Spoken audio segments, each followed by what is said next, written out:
New York City, you'd die without the money. Maine, you'd probably die. If you're in Maine, you're not making money, you'd probably die. You have to figure out a way to make money if you're in Maine. You got to keep yourself warm. You could freeze to death. You might try to call and make a call and be like, hey, you know, the heater, not when it's negative 20. You have to make the money. That's what in Escape from Maine, it was like work or die. It was very simple. Very simple ways. Very simple. It was work or die. Work or die. I might have been able to do it just writing. But I would have cut my own wood, burn that wood, make sure I got everything. You know how much money I was getting from the Trailblazer card or whatever they call it in Maine? That's the, you know, what we call the Lone Star card in Texas. That's your food card if you don't have employment. Because when I arrived there, I didn't have employment. I had nothing. And other than what was in my car, a Rio Kia. But you have to work. And I decided to work. It did hurt my hearing, but not too badly. People do get through it, and they still have bands, and they work in factories and stuff. And plus, a lot of traveling musicians that would do one concert and then another concert and another concert would end up with tinnitus. They do. I don't really notice it that much anymore. And you sing from your heart. And those that don't, they may hit all the notes, but they're pretentious and stupid. And no one really listens to them. They're like, yeah, that was so pretty. That was so good. And how does it make you feel? It doesn't make you feel that good. Beauty is okay, but vanity. There's a town of vanity. It's in John Bunyan's work. He wrote about it. It's a whole town of vanity, and they're full of judges, and they condemn people to death. The vain ones do. The people that are vain, they'll condemn you to death. You know, Hollywood is a town of vanity. And they condemn you to death. There's so many people that have been condemned in Hollywood to death for simply not being beautiful. It's like a crime. If you don't have the vanity, then you have to leave Hollywood. We were going to do a little independent film here in high school that was based on the cask of Amontillado. It was a parking lot, or a parking garage is the English major term. Parking garage, just like this one, but there was an elevator involved, and this one's been shifted. This is a one that's been redone, but it was in this area, and it was in a parking garage, and we were skateboarders, and we really started to make the movie.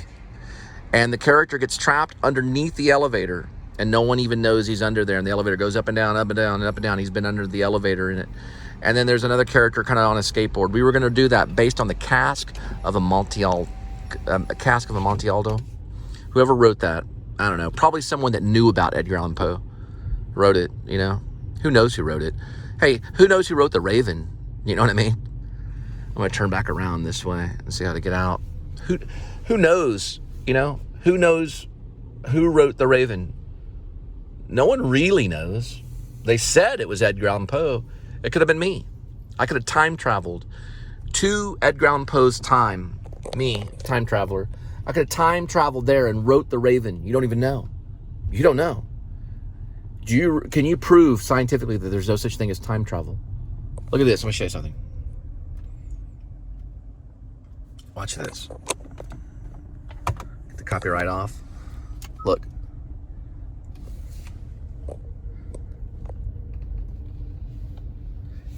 Does that look like something like time travel?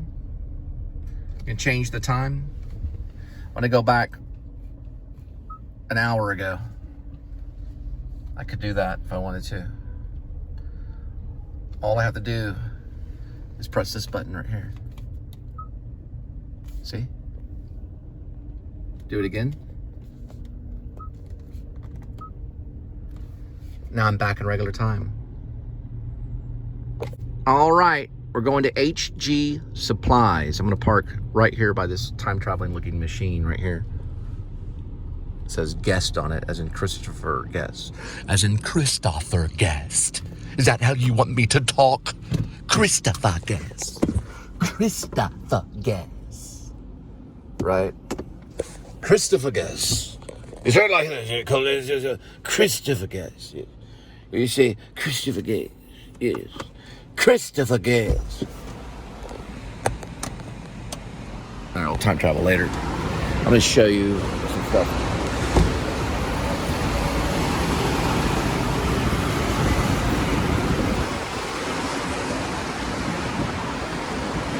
Finally find a city of worth. I like the floodlights right here. It's pretty cool. And then that's the Trinity River at its thick point right by the zoo. Right over there is called the Tower. It's an apartment that overlooks the zoo. The zoo's right over here, the Fort Worth Zoo. Probably the best zoo in the world, maybe. Then there's, all along here, there's a little miniature train right there. It's beautiful. This whole place is just pure beauty because of TCU and all the Christians.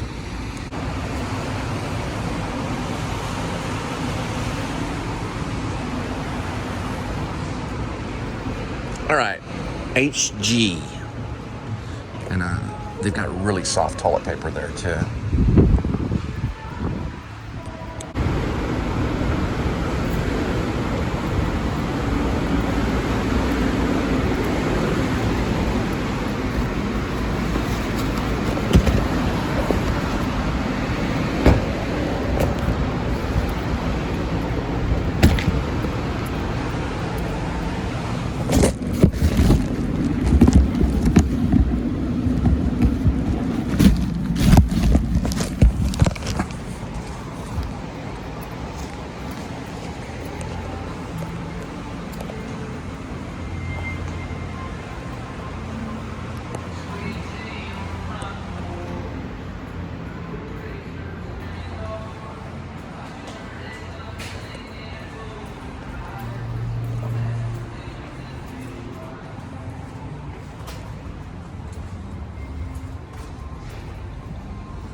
We're going right there.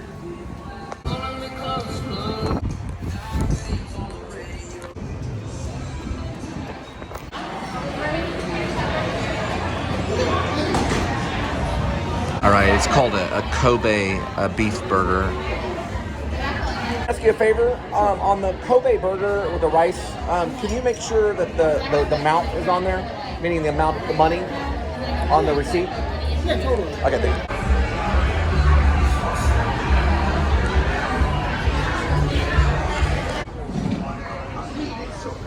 Yeah, you can really feel the heat from here, like amazingly amount. Got an infringement on the copyright. Area is very bad for copyright. You have to talk like this on the entire time, like this right here, and I don't understand it. Definitely doing this right here. You can scramble the voice and scramble the copyright by just simply doing this, and you can still do it. You can still your voice on top of that. You have to walk away from it this way. That way the copyright will not go through on the infringement, so you can talk. And I have my hand cupped right here so that I can block it. Because that song back there represents money. There's a company that said this song is money. So when we send it out to the restaurant and a vlogger goes by and he wants to post it onto YouTube, we're gonna block that content. You know why? Because of selfishness, but also because Jesus is involved somewhere in there. Either the before or after aspect of it. Meaning, Jesus would be like, you can use my music all you want. Please do. But those people aren't, because they're like, well, if you use our music, then it cheapens it. You don't belong to that music. We don't pay for your music. And it goes on and on and on, you know? That's kind of how this war is with the copyright infringement. You have to sit there and scramble it or take it out because it belongs to them, not you. That's not right. That's not how music should be. And like with my band, even under Cole Spivey, you're allowed to use any of my music. A lot, and I hope the wind blows very, very loudly. But you're allowed to use it because I'm gonna make sure that happens. And in the future, all vlogs will be able to use any type of music. Note to actor: if you tell me to have a good night, I fire you right on the spot. Don't ever say that to me. You can say good night. You can say have a good one, but do not say have a good night or you'll be fired. Smoke a cigarette in front of me, I'll fire you. You drink a beer in front of me, I'll fire you. Well, at least I call for it. If I call for it, then that's fine. I would. Just like if I went up to my manager and drunk a beer right in front of him right while I was working, It'd fire right on the spot. That's true. In most cases. Well, maybe I'll think about it.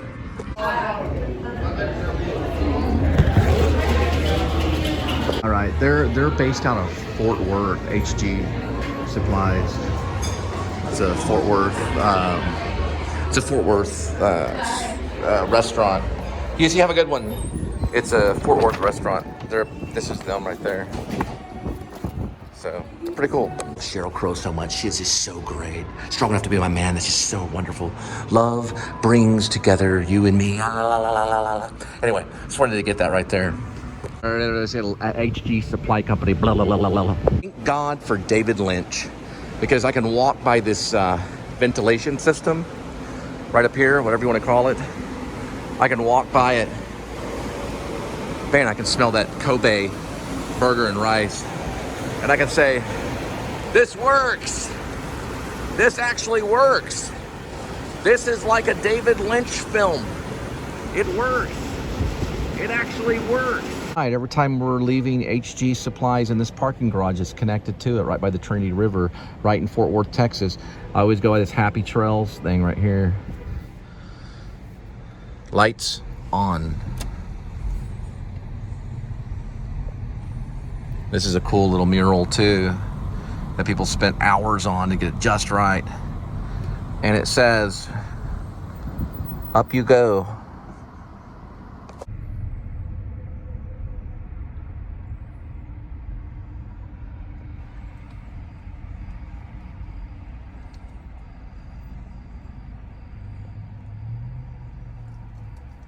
All right, we're gonna mark this one. It's gonna be dropping off from HG Supplies to your doorstep. 2.3 miles. We'll be there in 7 minutes. And on to the next one. 2.3 miles. Arrival time will be 9:18.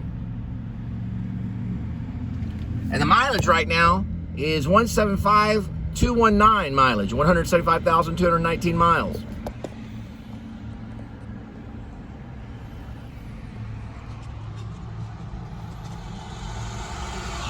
What the heck is that? All right, listen to Sheryl Crow, the substitute teacher. The ones that you threw spitwads at and cursed her name.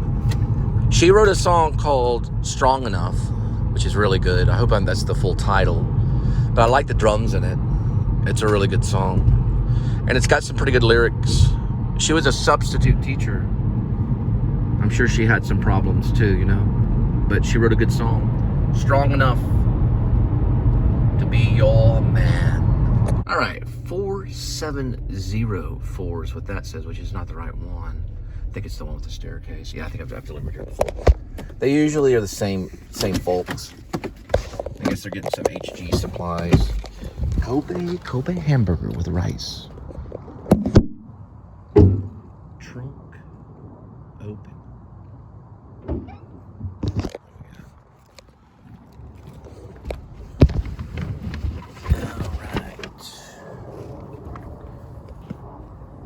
Wear my mask for security.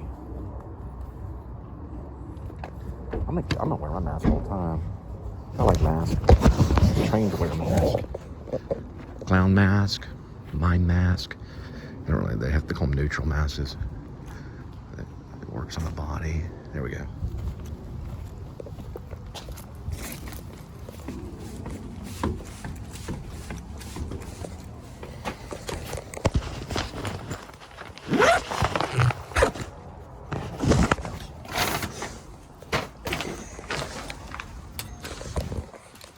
So when I had 700 songs on SoundCloud, remember, there would be takes of songs that would go on 10 times. So I do like 10 or 20 takes for one song. So it comes to like 60 or 70 songs. But SoundCloud keeps them as long as you give them that $17 a month. I don't know if I were to get back on my SoundCloud and re-sign up with $17 and all those songs would still be there. I don't know. But I do know that they left the demos. So there's like 20, 30, I don't know how many, 20 or 30 just on the demos only on SoundCloud. You can see it if you tap on my SoundCloud, go to descriptions and tap on the link that will send you to SoundCloud. you'll be able to see the demos from that was the Linda and Cole band, is what they were called. That's what our band was called then. But you'll be able to see the demos now. But I, Cole Spivey, have like 600 songs, but they're retakes of the same song. A few covers, a few Bob Dylan's, and I think one Wilco cover of this song, War on War. I did a Wilco cover. And I did about 4 or 5 Bob Dylan covers. And I did, I think, a David Bowie cover. And I did a few other covers. But mostly they're all original. And they're about 60 or 70 songs, but the retakes are multiple retakes, like 10 retakes or 10 takes of the same song. Also, I did storytelling, voice storytelling, and all of that stuff. Now, here's what I want to tell you. I have copies of all of them. I have copies of all the music that I sent up.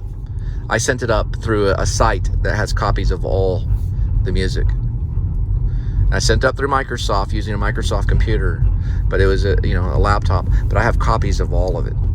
So every single thing, the voice recordings, everything. Now, I'll also have a HD, or what's it called, a cartridge, the SD cartridge. I have an SD cartridge of all the voice recordings and of all the song recordings on the actual Zoom. Zoom has its own cartridge. The memory goes on the cartridge. I have a cartridge of just one cartridge of probably 100 songs, or more than that. Yeah, probably more, but they're all original. They're all original songs. It's probably 60 or 70. I don't know for sure, though. I don't know for sure. I haven't counted them all. But it's quite a bit. Back that way, but let's see if it's a black guy. He disappeared. Yep. He's there, though. They have a Lena Pope home, but right up here is what's called Marty Leonard Community Chapel. You can't see it from here. No, he's a good cat. I thought, but he is black and white, because I was going to go another way. Yeah, he's scared. But he's a stray. He's part of the Marty Leonard Community Chapel cats. They have a whole group of cats that are up there. Hey, kitty, kitty. No, calm down. Okay, but I'm going to leave him alone. Yeah, he started flipping out. There it is. That's the Marty Leonard Chapel. Linda and I played piano there. And Linda did pretty good. I played my little tricks, and she played hers on the piano. Pretty awesome. But it's a community chapel. It's also a wedding chapel too. I mean, we weren't playing Beethoven. We were just messing around, but we still played on the piano there. They have a piano on the 2nd floor. It's on the vlog if you want to listen to it. Linda plays and I play. She knows a little bit. Like, she knows some technical stuff because she played clarinet. She was a clarinet player back in the day. That's where the cats are. There's a few of them. I don't know how many, but at least 2 or 3. They're right in there. It's Leonard Pope home. I'm sorry, Lena Pope home, but it's the Marty Leonard Chapel. That's tough. It's Lena Pope home, Marty Leonard Chapel. Lena Pope home. Yeah, that's a plaque they have to it. So it's not the actual Lena Pope home, but it has a plaque, meaning it's a founding spot for the Lena Pope home, which is an organization to help women and children. Right there on the other side of that. And you can barely see it at night, but it's a structure that was built by a disciple of one of the greatest architects of all time. The disciple actually built that whole building. You got to go in and do your own little tour. It was a famous architect that built it, that did other buildings in Fort Worth and Dallas and all over the nation. But he worked with one of the greatest architects of all time, and you know his name. This is the parking lot of Central Market, and we're in Chapel Hill Shopping Center, and that's where it's at. It's a wedding chapel, and it's also community chapel, and it's known as Marty Leonard. But they have a Lena Pope there, so it's like a site that you go to. You can do a whole tour. They'll talk about the architect. He's famous. He's done many structures. I'm trying to think of the most famous architect in America, and think of him. I mean, the most classic architect, and think of his disciple, and that's who built that one. It's made out of wood and glass. Right there. It's beautiful. Look at the moon right there, though. Isn't that great?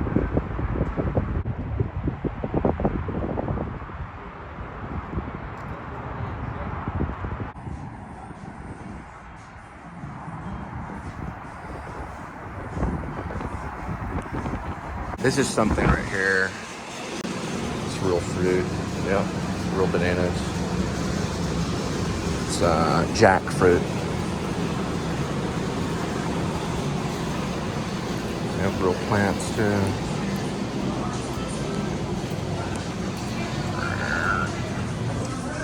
And real pineapples and real copyrighted music. So what jackfruit really means is just grab the fruit and run. Jack the fruit. I gotta sell 25% off. There. Let's try to get the thing. It's copyrighted though. The music is the lemon.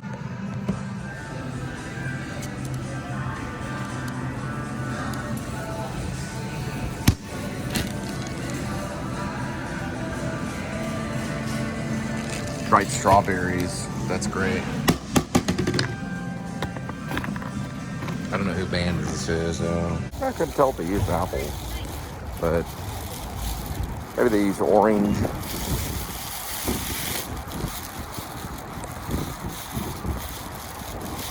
Sounded like they used apple though. Yeah, they probably do.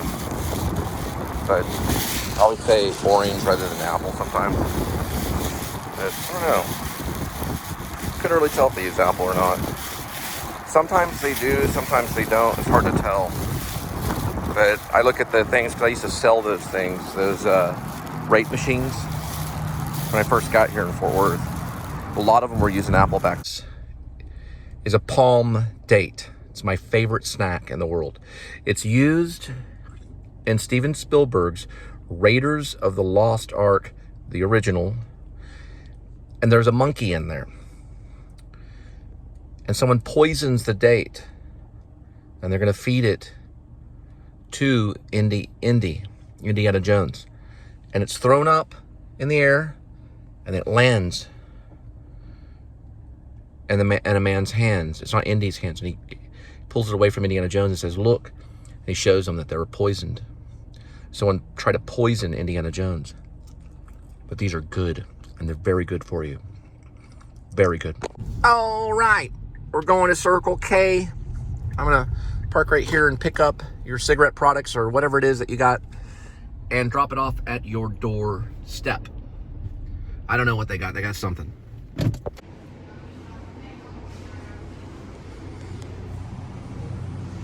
Sometimes my vlogs are posted out of order. Sorry. My internet's slow at times.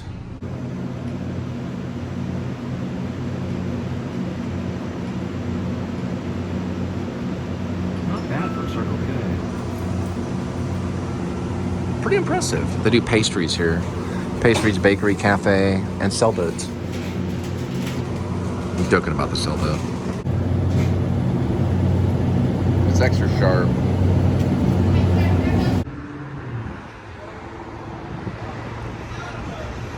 So we're gonna drop off your cigarettes. We'll be there in 3.2 miles. It's a 10-minute travel, and we'll arrive at 10:11 arrival time. And as you can see, there's a dark sky above, so we know it's Pacific Meridian. 10 years from now, probably maybe less than that, probably at least 10 years from now, you're gonna be blown away by what these people, or just people from their living room, are doing in maybe producing their own movie or even their own production company, whether it be video, or it'll be digital video. They're not going to do it with film, but if they did, they could probably run everything and digitize it, and they'd be crazy to try to do it with 35mm. But if they choose to use digital, which they will, even though I know the 35mm thing is cool. It's cool to have a Polaroid camera, and all that stuff is great. It is cool to have that stuff. We're about to go by a postal box right here. One of the most powerful entities in the world, the United States Postal Service. It's definitely one of them. It's powerful. To the United States Postal Office is just like the entity is powerful. But let's go back to computers. So people are going to be launching these movies from their living room. So production companies are going to be started on the road.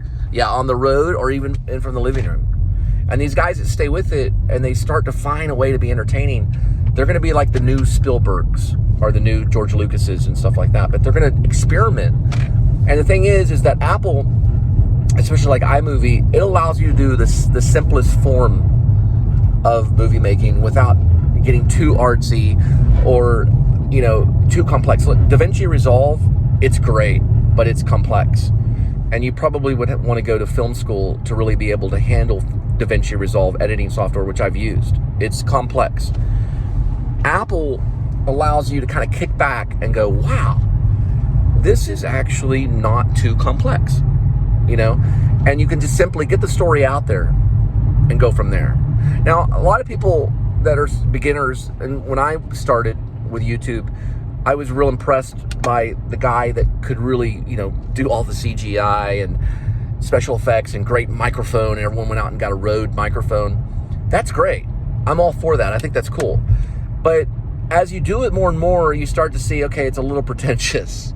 I don't have to be in the soundproof room to get the story out there, but it's certainly cool. So these guys can overlay voiceovers and really do just marvelous work, like just work that's just great, you know. Now, I go back to Adam the Woo because what Adam is showing is an experience of the now, you know, of what he has experienced at that moment. He does cut and he does put it all together, and he's a good teacher. But I've decided to leave some of that behind because I have to find my own way. Same thing with Jordan the Lion, doing all this knowledge work and then going in very professionally. I have to still find my own way. So if I stay with them too much, and hey, listen, you gotta watch their stuff to really understand what they're doing. Their early stuff. Like, look at the TDW. That's the Daily Woo early stuff. When he initialed things TDW, that's where you learn what he's talking about. That's where you learn how he is a filmmaker and how he does this stuff, right? And it's important because it's diegetic. You got to look up the word diegetic. Diegetic means that of now. I'm going to show you an example of diegetic, okay? I'm turning the light on, but listen. Did you hear that? You can hear it. That's diegetic. And it can be music too. I'm whistling. That's diegetic. Now, if I overlay, let's say John Williams' Jaws right here, which I'm not going to really do, and you're hearing dun, dun, dun, dun. Now that I did it was still diegetic. Dun, dun, dun, dun. That's diegetic. But if it overlaid some magical way on top of everything, and it came up and rose up with violin strings, and that could happen in the back seat, but it doesn't because it's not large enough for the whole orchestra to be back there. So I lay it down on top of it, or underneath it, as they say. And that's non-diegetic, meaning it's artificial. It didn't happen then. But you can make it sound natural, which is not artificial. I mean, it is artificial because in real life, an orchestra doesn't pull up beside me and go dun, dun, dun, dun, although that could happen in a movie and it would be funny. But it would be diegetic if they were really playing the music in front of you. So there's diegetic, and then there's non-diegetic. Some people say diegetic. I say diegetic. Diegetic, right? Or non-diegetic, you know? So non-diegetic is when you bring the music in and overlay it. It could be sound too. They used to do it all the time for radio. They'd have these little instruments that they would play. But that was still diegetic because they played it in the now, in the present moment. So diegetic means present moment. Everything that goes on, like I'm about to burp. Diegetic burp. If I would voice over that burp, then it would be non-diegetic because it came in from another area of time and space. I brought in another area of time and space, and it made emotion appear. I'm gonna show you another example, okay? I pull the plug on this. I'll show you what I'm doing here. Can you see that? I'm gonna pull the plug on that, and you're gonna hear music. That's diegetic music. It's diegetic. It's diegetic because it's coming from my car speaker. That's my car speaker. See? Look at my hand right here. Look at the volume. That's diegetic. If I brought that in later on, when I was in the editing room, then it would be non-diegetic. So Adam the Woo taught us to be diegetic as much as we can. Stop inserting, because you do too much of it, then you're like, wow, you had 55 inserts, and but it doesn't mean that it's bad. You can still insert. I do it all the time. I insert stuff. It's just a style, but it's still something that he brought attention to, because the real experience can be more exciting.